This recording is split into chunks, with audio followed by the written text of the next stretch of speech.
When I was 5, you had to have an IQ test to get into the nearest school. The trouble was we only spoke Doric in our house. Occasionally the wireless would come out with something in English. So I didn't understand a word of the IQ test. She took out a farmyard and picked up animals and asked me what they were. And she said, "Show me a horse."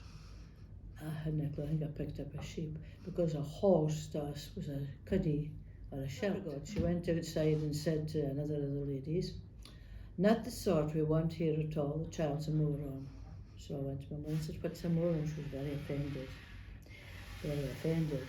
I went to the grade school art, but I failed at the end of the first year. However, during the 3 years we had a poet taught us English, McCorkerdale, and he made us by modern Scots poetry, which I'd never come across before, and was amazed to see it all written down.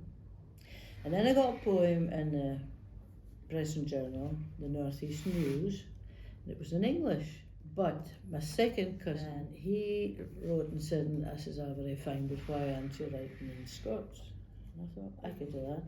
So I wrote in Scots, and of course the poem went straight in. Later, Cuthbert Graham said to me, "Right, we've been discussing you," and he said, "Somebody just said to tell you, you can be a big fish in a little pond and write in Scots, or you can be a little fish and write in English, and a great big pool. So it's up to you." I thought, all right, I'll be big fish. Not everybody's got the full quirk of the language. I mean, I grew up with it, so I didn't have to learn it.